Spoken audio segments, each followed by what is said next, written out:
Hey, U.S. history students, this is Mr. Baker again. This is Baker's Corner. Hope you are doing great.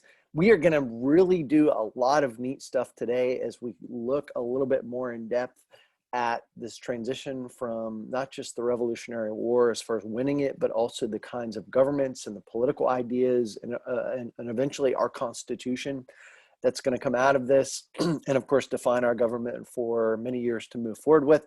So our objectives are very, very lengthy, but there's a lot of connections that we will kind of come back to with our previous lessons. For APUSH, this is lesson 4 in a 6-part series on unit 3 from 1754 to 1800. So as you can see in front of you, do not be bashful to to pause your screen if you need to for ideas, because there are a lot of them in this presentation or lesson. So we want to look at different forms of government.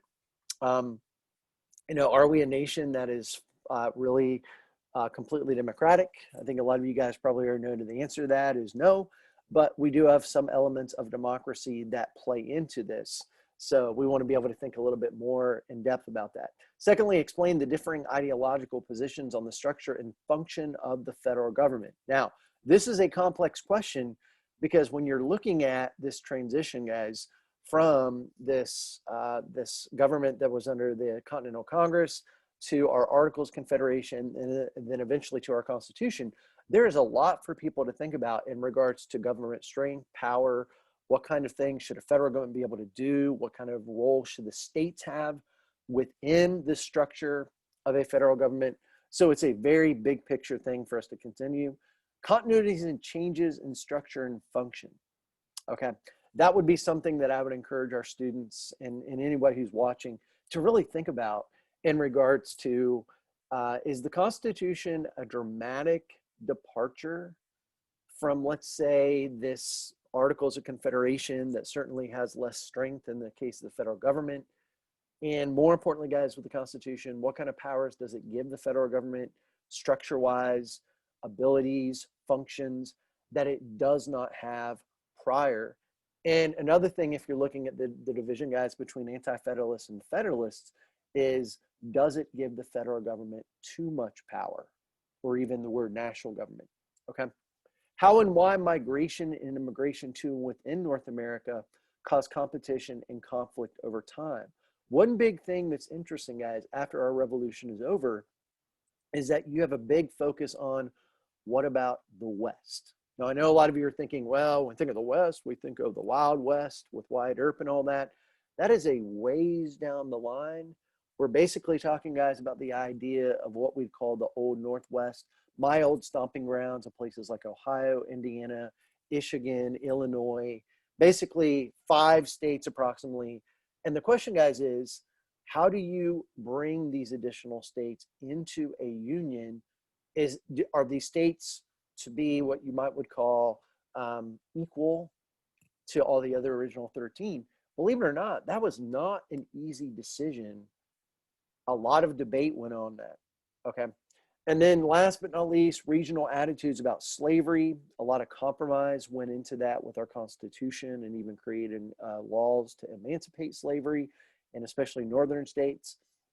And then continuing, guys, to kind of build upon how does this revolution affect society?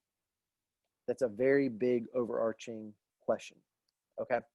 So first of all, we need to understand that we do have states that are creating their own constitution. Many of them are, okay? And so some of them are going to closely resemble British or English common law, things that goes back to, court cases that really defined like a lot of this tradition. Not as much, guys, in the English system that was really direct with what you and I would call written constitutions. So for a lot of Americans, guys, that's going to become really essential for a constitution. You want to see that your rights are defined, that your government is somewhat limited in what it can do and what it cannot do, okay? And therefore, people become a lot more comfortable. This debate does not go away. I mean, the example of that, guys, down the line, as we'll see here in a few minutes, is with James Madison. Madison makes it clear in one of his Federalist Papers that, you know what, We have a constitution, and it's the federal power that is going to basically protect the rights of people, not necessarily these quote unquote parchment barrier paper promises that we eventually will associate with Bill of Rights. Now, a lot of you are like, well, Mr. Baker, isn't it Madison that kind of pushed through this Bill of Rights and therefore is going to become known as the father of our Constitution? And the answer is yes. Part of that is knowing that you've got to get additional support by certain states to ratify it. Remember, we don't have amendments, guys, in our Constitution prior to the Bill of Rights. Okay? All right. And then also limiting centralized power. Okay? That's going to be power at the federal level, but particularly that could be limiting, let's say, the power of the executive branch compared to, let's say, the Congress or a legislative branch or something. Okay? And Virginia becomes a model. Now, guys, when we think of a model, we're thinking of a constitution that really is an example of where to move forward with. And probably the biggest thing, guys, with Virginia, I would say that really stands out is this idea of statute of religious freedom. Now, all the founding fathers that I've read agree that religion, morality, virtue, Washington says that in his farewell address later on that these are quote unquote indispensable supports for political prosperity. So what does that mean? It means that they all acknowledge the importance of virtue and a degree of religion with that, whether they identify themselves as deists or Christians or whatever.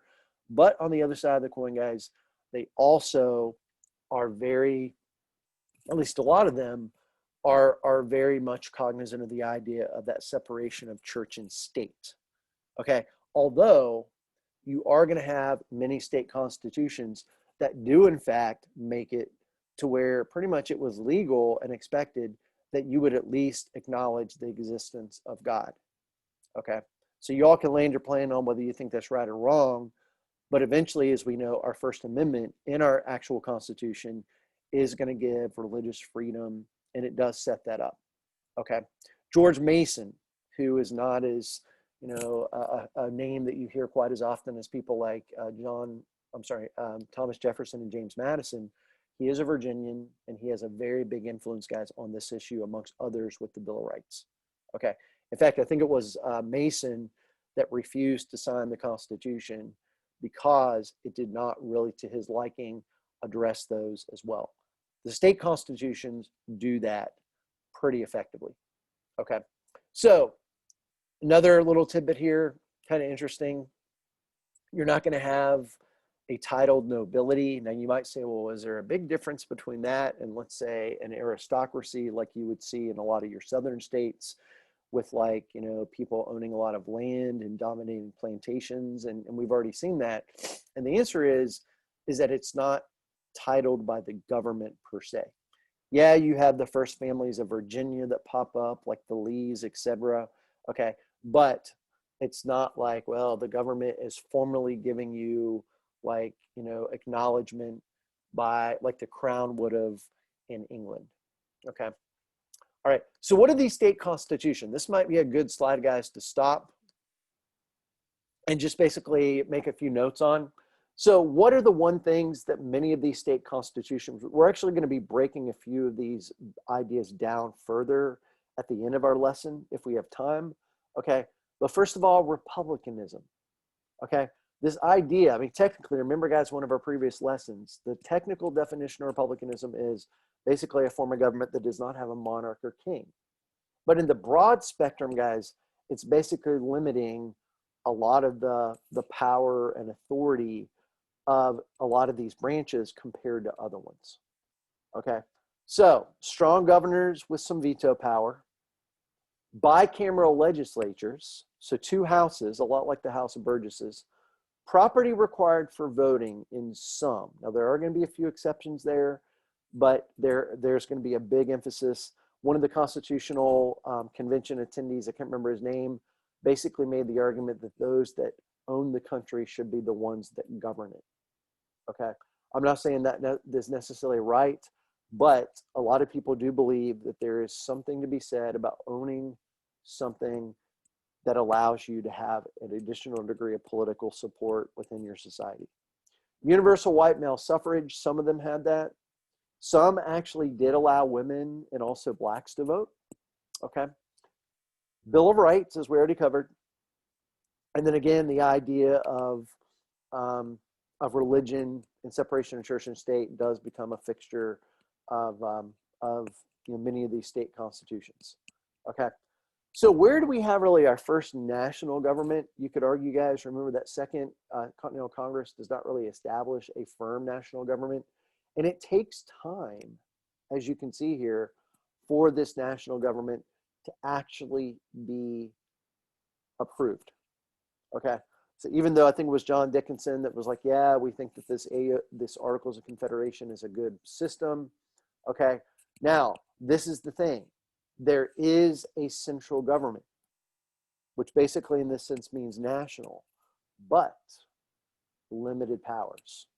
All right, we're going to look at on the next slide. This takes about 3 to 4 years. 1781, I believe it was, is when officially the articles become ratified and become operational.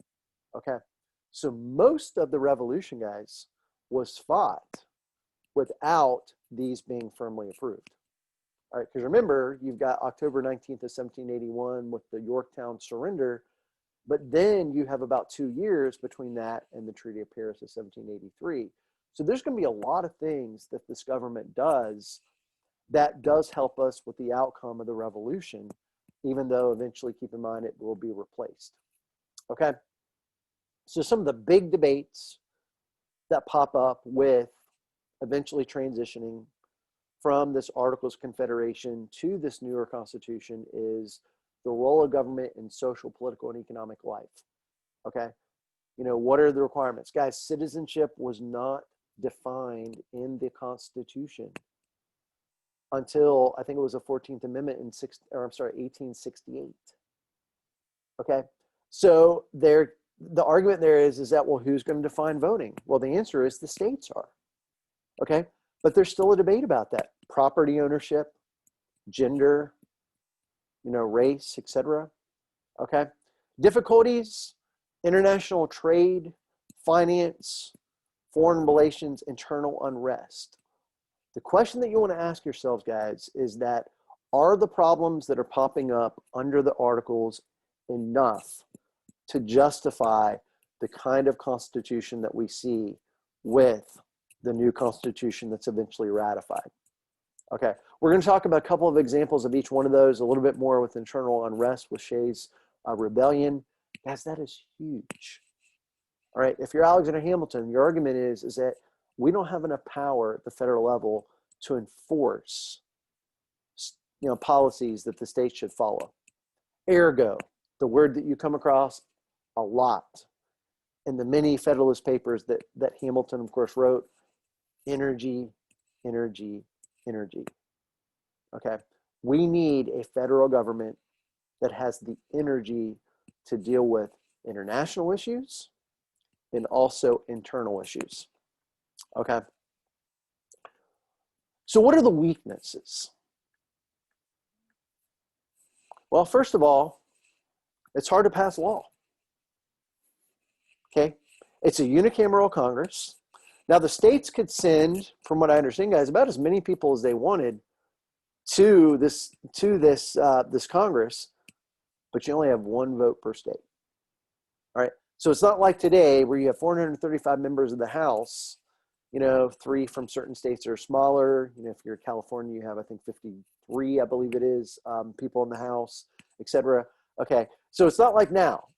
All right, where all of those people have a separate vote that defines their constituents or their voting precinct or whatever. Okay, it's 1 per state. And guys, 9/13. I mean, that's a little bit less than 75%. I mean, think about it. When you try to do a vote on something in your class, perhaps, if your teacher gives you a democratic vote on when to do a test or something, how often do you get 75% of the people agreeing on a date for a test or a due date or something like that? Probably not very often. Ergo, law is going to be hard to pass.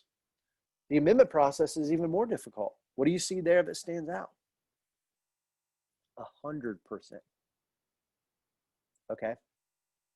Representatives were frequently absent. Okay, we're not going to be able to do much, so therefore, why go? Okay. Constitution now basically says that the Congress has to convene at least once in an annual year. Keep in mind, it was created in the late 1780s, so now we have better transportation. Ergo, they attend more.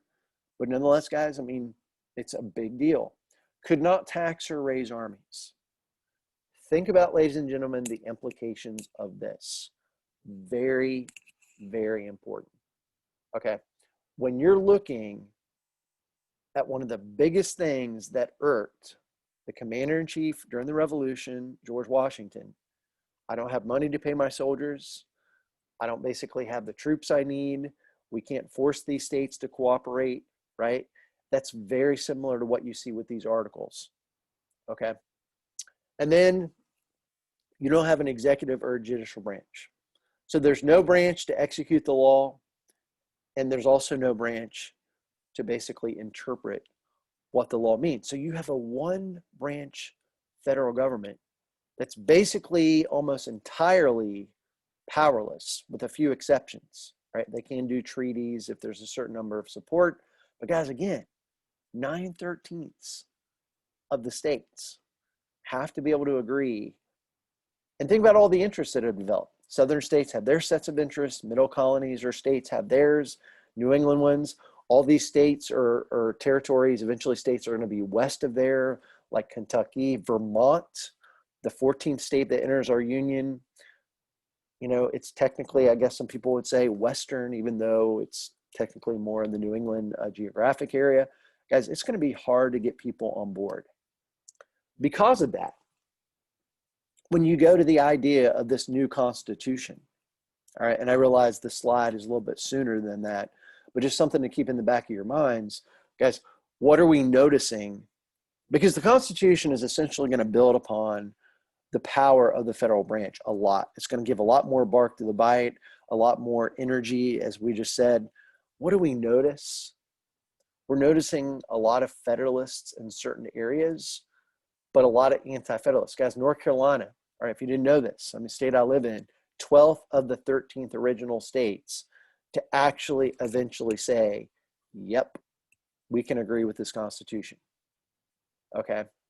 Washington was already in office as president before they officially ratified it. Rhode Island was the last of the 13, if you didn't know that. So you can see, guys, clear division that is not exactly identical to people that were like loyalists and also those that were patriots. But again, you're noticing that division, okay? So what kind of other issues popped up? Economic, okay? Now, if you're somebody like Alexander Hamilton, right, which we'll look at next time with our early presidencies of Washington and then eventually John Adams, guys, it is very clear in the thinking, guys, of Hamilton that you have to have an economic system that is going to allow you to have good foreign trade, that involves having credit, that involves having eventually a bank that he eventually is going to get, but there's a compromise there if you didn't know that. Okay, so guys, and we're also going to have trade partners. Now, a lot of you are like, well, okay, France, you know, they're going to trade with us just because they helped us win our revolution. Okay, but guys, I mean, imagine at first the British are like, you can't trade with the West Indies. Okay. Spain, another country that was actually on the side of the United States during the American Revolutionary War. You cannot use Nolans. So what is the new government going to have to do, guys? And even the government into the era of Washington and John Adams and even Thomas Jefferson, they're going to have to make decisions, treaties that allow us to have access to the Mississippi River, New Orleans, etc. Okay. And of course, piracy. Okay. Barbary pirates, if you didn't know that, that's going to be a group of people that really made shipping pretty tough along, you know, the western coast of Africa, right? Northern Africa as well. So what do we notice? Guys, one big thing, we'll talk about this more in a moment, might be worth kind of shutting this off for a moment and seeing a few details here, is the issue of westward land. Okay. There's a lot of Native Americans, guys, over 200,000, I believe the estimate was, or is, pardon me, of that time period. 95% of Americans are living east of the Appalachian Mountains. And so they're looking at some of these areas moving into the 1790s and beyond as opportunities to get land. All right, places like Ohio, Kentucky, all right, Michigan, places like that. Okay. And so what happens is, it's like, well, you know what? We've got some of these states that have land. Let's just convince them to give up some of their land so we can, you know, basically expand. What happens? Well, they reluctantly do that. Some of them anyway. Part of North Carolina becomes Tennessee. Vermont is going to be taken from some of the areas in New England. Okay. New York cedes some of their land. Take a look, guys. Virginia, I forgot to mention that one. Okay. I don't know if you need to memorize this map, but this is what we're talking about. So a lot of these states, I mean, guys, look. Massachusetts is going to cede this to New York. Eventually, Maine will become a state in the early 1820s. Okay. And so you can see Northwest, they're going to have to make a decision, guys. How do we add new states to the Union? All right. That was not clear before a couple of laws that were actually passed. I would argue these are successes. So Native Americans, guys, same basic thing. Look here. Again, you don't have to memorize, but you're going to see a lot of treaties. We'll look at a few of them on the next few slides. Greenville, you're like Mr. Baker, 1790s. That's actually the early republic. Washington was in office then. Okay. So guys, you'll notice that again, a lot of these areas you can see are being ceded across time. Now, the British guys, as you can see here, actually gave us this territory and eventually this territory as well as a result of the treaty that gave us independence. Okay, but the problem is, guys, is that we're not just dealing with Britain beyond then, right? Britain is, as you can see here, is going to be still controlling Canada. We're still dealing with the Spanish, the French, okay, and even the Dutch to an extent in different parts of the Americas, okay? So, again, disputed territory, who owns it, who controls it? Is it Native American land? Okay. Therefore, all these different things, guys, as you can see here, a few additional territories or later on states have been more firmly established. Part of Georgia, as a lot of you guys might know, is going to become, you know, come out of that. And then even Florida will eventually be added as a state. It was controlled, as a lot of you know, by the Spanish. So what do we do as far as these Western lands in conflict? First of all, the Native Americans, there's a case to be made, guys, that one of the worst effects on their culture moving forward was, in fact, American independence as a result of these land disputes.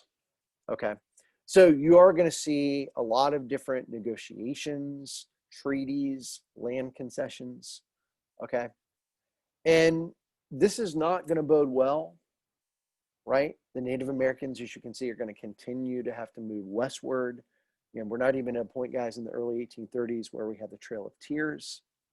Okay. And so now the question is, when you have all this land, how do you organize it in a way that allows for new states to enter our union?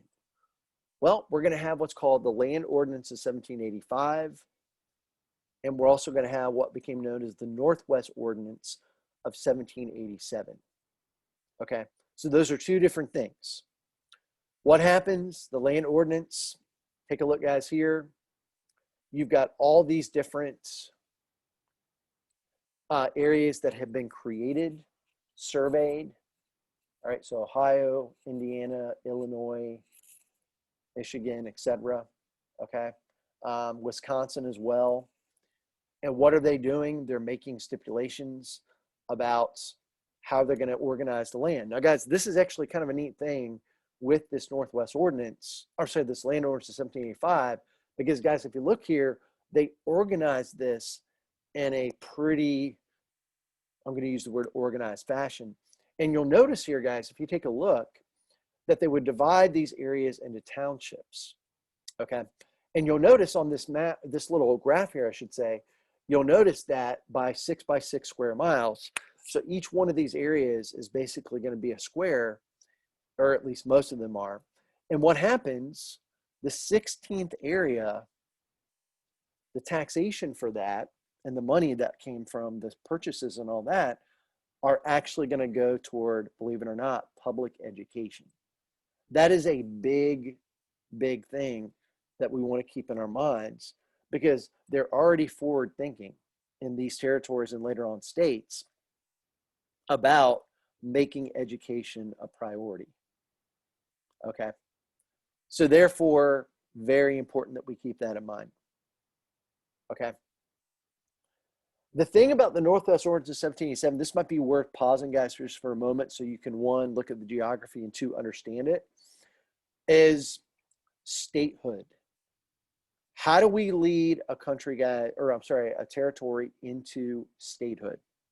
That was very, very unclear. All of this is under the Articles of Confederation. Okay. Well, the answer is you have a governor, a couple of judges. Those people are going to kind of lead the charge. The population starts to grow. Now, take a look at what's happening. When you get to be 5,000 people that are adult male landowners, okay, ergo people that have to buy this land. I think there was a minimum of like $640 of land value you could buy or something, okay? Then you could then elect a territorial legislature, right? Kind of similar to the House of Burgesses, right? They can make laws that govern the territory, but look what happens next. Population reaches 60,000. And guys, this is going to be used to a large extent as a model for adding new states later on. Then you can actually propose a constitution that can then make you a state. Now, something very important to keep in mind before we move on to the slide, guys. What's the one thing that we notice about statehood? Any of the areas within that Northwest area could not be open to slavery. All right, as far as it becoming a slave state. Okay, so they immediately make that clear. Now, later on, there's going to be a very big debate about that pops up with, and there's a little more to it than this, but just to make a quick reference to it, guys, with the Dred Scott case. Okay, you're not a slave state. Can you still bring slaves into those states? That was a partial question that came up. Okay, all right. So farmers are having problems. All right, we're going to lead into the Shays Rebellion here, guys. Very important for us to keep in mind. Okay, so think of this. They're issuing, during the Revolution and even afterwards to an extent, they're issuing a lot of paper money. It's not going to hold its value. Inflation goes up. These farmers, guys, are struggling. Ergo, we have Shays Rebellion in Massachusetts. Okay. Now, did they have the right to rebel? Well, in their view, yes, because they're not represented the way that they want to be represented. And their argument, guys, and this is something that you'll see in future documents, they're acting in rebellion here in the spirit of the Revolution, which goes back to 1776. Okay. And so what happens? Well, you know, you've got this group of people that are eventually rounded up. Some of them are acquitted. Some of them are hung. Okay, a couple of them, I think it was. What is the big picture issue here? If you're the governor of Massachusetts, do you have a federal government that can help out with this thing? No, you don't. Ergo, if you're Hamilton, again, guys, a famous Federalist here, Hamilton is like, you know what? We need a stronger federal government. We have to have more energy. I know a lot of you are like, Mr. Baker, that's a broken record. Too bad. That's what they're talking about. All right. That's in 1786. The next year, May to September, we will have a constitutional convention that debates many of these things. So why do we eventually have a constitution? The question pops up. Is the national government under the Articles of Confederation, is it capable of maintaining American independence, but also capable, guys, of maintaining things like foreign trade, etc.? Does it have enough power, or does it give enough authority? Well, they went through a series of things, Shays Rebellion, a couple of conventions before this. The Mount Vernon Convention was actually hosted by George Washington at his estate. And they all agree, at least a lot of them, that in May of 1787, we will meet in Philadelphia with really, you could argue, guys, one big purpose at first, and that is to revise. Okay. Once they get there, they start breaking it down. Different plans come up because the argument is, guys, there's no way that we can revise, at least in the eyes of the Federalists. Ergo, plans pop up. The Virginians are going to have their plan. The New Jersey folks have theirs. Now, guys, take a look at this. This might be worth noting.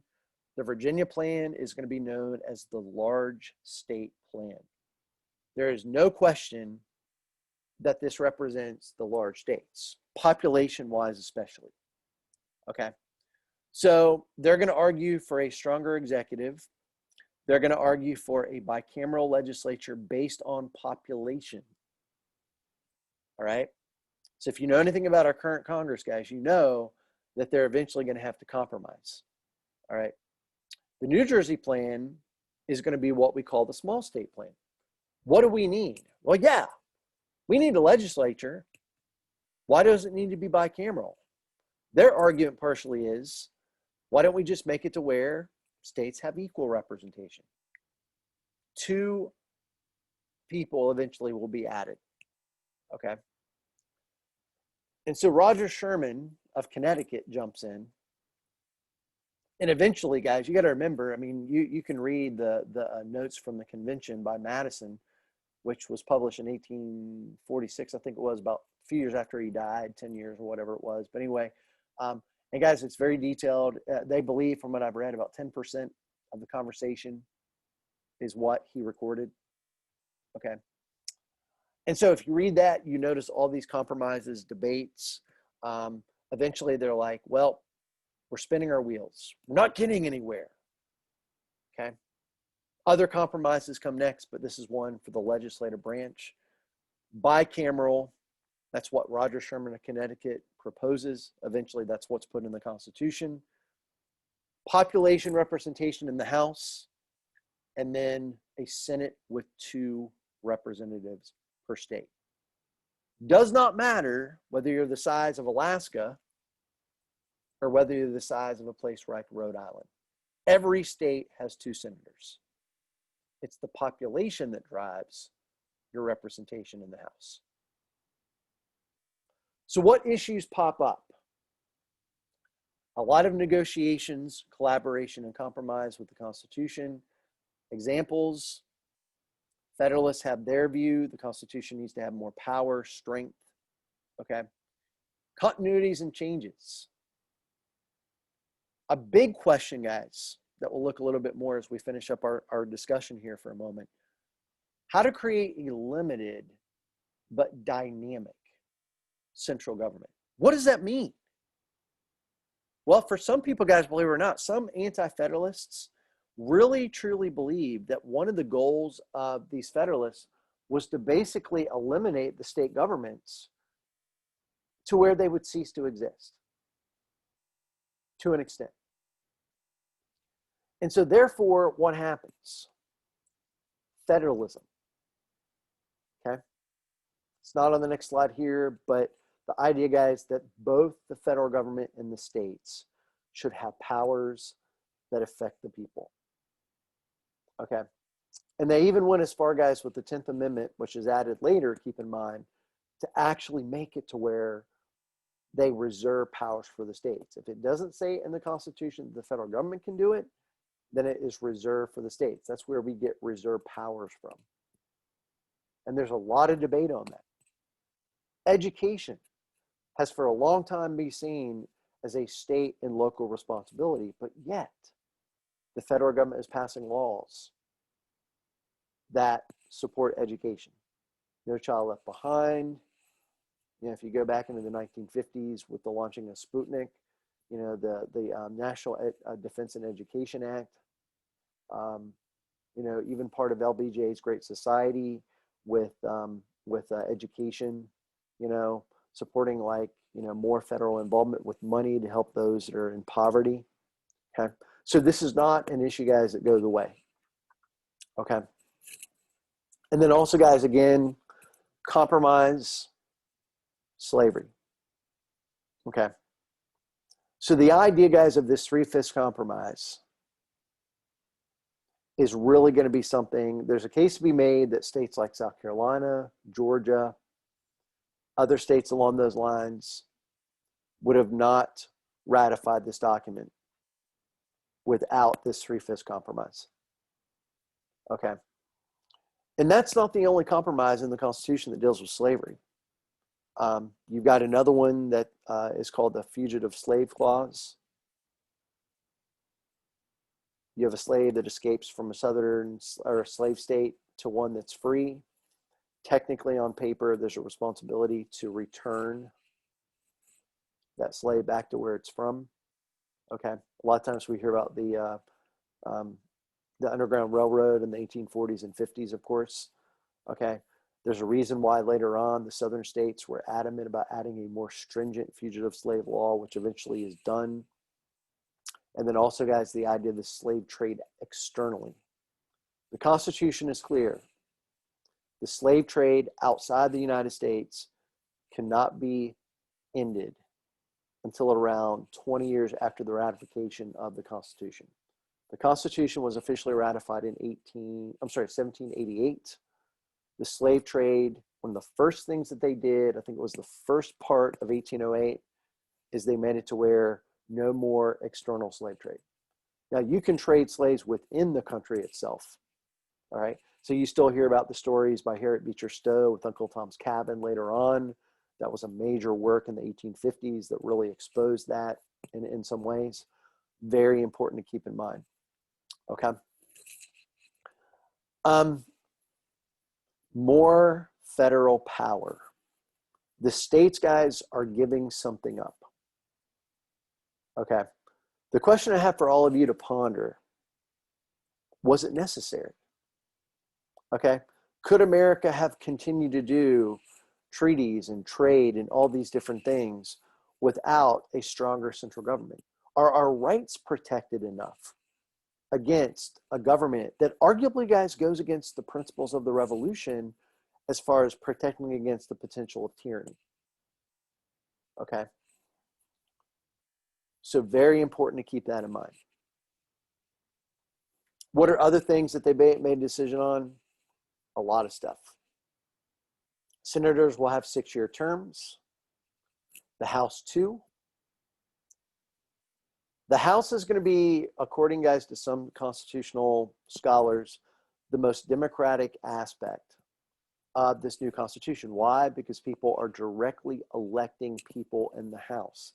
The Senate is not elected directly until the 17th Amendment in the earlier 1900s. Ergo, if you became a senator, you were actually kind of appointed and confirmed by your state. Now, we directly elect our senators, which adds democratic thinking or democratic opportunity to our Constitution. Okay, people were concerned, guys, about the level of democracy. Okay, which is one reason why the president is elected by an electoral college. That is actually a big idea of Hamilton. Hamilton was not at this convention for the whole 3 or 4 months. May, June, July, August, part of September. So 4 or 5 months, excuse me. Okay. But his idea of we need an electoral college, you know, not allowing as much direct popular election with our office. He also, guys, advocated, as I mentioned earlier in the video, the concept of an elected monarch. Elected monarchy. You're elected and you basically hold the office of president until the day that you die, or you could resign. Okay. Not popular by everybody, but he thought it was a good idea, which makes a big debate between him and people like Jefferson. Are you too much like the British? Right? That would be what Jefferson would say to somebody like Hamilton. Hamilton would make an argument along the lines, well, having, a lifelong term takes away a degree of the politics. You don't have to worry as much about getting things done in a 4-year period of time. Is that a good argument? I don't know. Something to think about. The Constitution does have the separation of powers that Montesquieu talks about as an Enlightenment thinker. The question is there enough separation? All right. But eventually ratification is going to be sent to the states. So it's going to be circulated. Guys, you've got your people there that were like, I can't agree with this document. They don't sign it. They forbid the idea of advocating at the state level, which is where the next process goes to. So what happens? You've got two sides.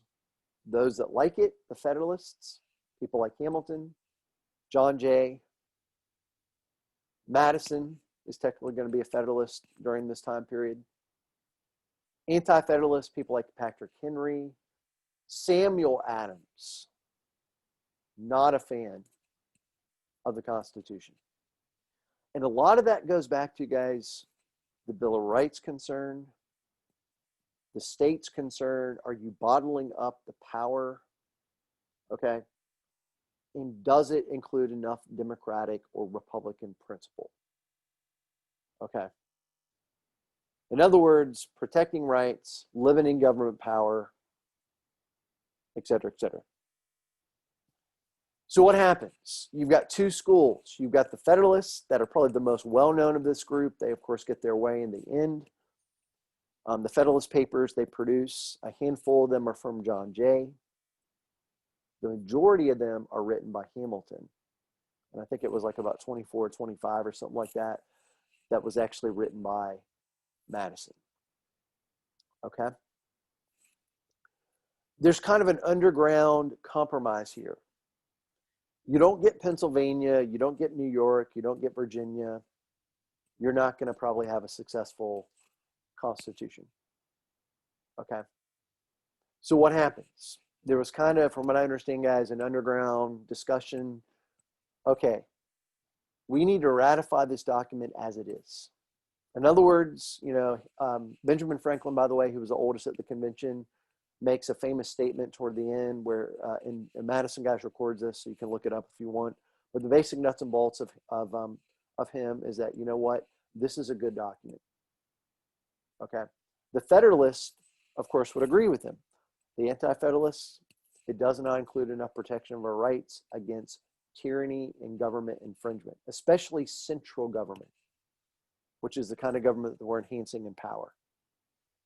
So it's kind of under the table, guys, or assumed that when this Constitution, or if it does, get ratified, that we're in a position that we will add a Bill of Rights. Okay. One of the first things that Madison commits himself to, guys, is one of the earlier members of Congress from Virginia, of course. Remember, his home state was Virginia, was advocating a Bill of Rights. That Bill of Rights starts off with like over 100 amendments. They size it down to 12. They vote on it. They actually put 10 into it. Okay. All of them are entered in the year 1791. Okay. And we'll look at that next time as we look at, just really quick, Washington and John Adams are going to become the executives. What happens next? We're going to look at this, guys, in class. If you're doing this at home, you'll see the same assignment, or at least an aspect of it. What elements of the Constitution do the Federalist Papers really try to develop with why Americans in these constitutional conventions should do and support the need for energy, This might be a good slide, guys, to pause for a moment. The commitment to union and unity. Okay. Delegated authority. What does that mean? Specific powers that the Congress have to do things like tax, declare war, make things like roads, internal improvements. Okay. One big thing that comes out of here that's not delegated is one part of the congressional power, which is what we call the necessary and proper clause. Also, the basically the elastic clause, as some people call it, that's going to be heavily debated. Hamilton makes the argument that, you know what, necessary and proper is really going to be used to carry out what is already there with the previous 17 powers of Congress, I think it was. But people are concerned. All right. Ergo, doesn't tell you in the Constitution to create a federal bank. Hamilton says it's necessary and proper. Is that carrying out the 17 previous powers if they're not there? Something to think about. Separation of powers. How do they basically create different hats of the president? The process of appointing judges, you know, and also confirming them with the Congress. Federal government power, and also Republican government. Okay, guys, a big question mark that pops up is, does the new Constitution contain enough Republican principle? Okay, that's going to be something that as you move into this next assignment, you're going to be breaking down state constitutions. You're going to be breaking down the parts of the actual Constitution, not the whole thing, but a good bit of it that deals with different branches. And guys, you're going to have to kind of put yourself in the position of people that lived back then and ask yourself, depending on your point of view, you know, the way that you look at government's role, the power of government, your view on Republican, you know, principle, etc. Okay, does this Constitution go too far with those powers? What we do notice is that these state ratifying conventions do take place. And as you can see here, guys, okay, you are going to notice that some of these states are pretty, you know, in Pennsylvania, there was a divide there, but you'll notice like a lot of your smaller states, Connecticut does that. Massachusetts, guys, look how close that vote was. Okay. Maryland was not really a close vote. South Carolina, New Hampshire, pretty close there, 10 votes. Okay. Virginia and New York. New York, as you can see, 3 votes. That's why the Federalist Papers, guys, are so significant, because they understood if you don't get Virginia and you don't get New York, yeah, you already have Pennsylvania. This is not going to bode well. Okay. New Hampshire has already become the 9th state to ratify. So technically, according to Article 6, I think, 7, excuse me. Okay. You only have to have 9 of the 13 states to ratify. Okay. Next time, we're going to study George Washington. I don't have a reminder slide for you all, so please look if it applies to you. And guys, you will have an assignment to do to kind of break down this government a little bit more. As always, hope you had a good session. I know I did. A lot of cool stuff to unpack. Those of you that take civics next year or some level of government, that is a little bit more in depth. You'll get a lot more into this, breaking down the branches. But for the most part, guys, the big picture of that Constitution is how does it basically extend Republican ideals through a new government in a way that does enhance federal government power. Okay. So I look forward to seeing you all next time. As always, thank you for your time. Have a good one. Stay safe. And I hope you're doing well. All right. Take care. Bye-bye.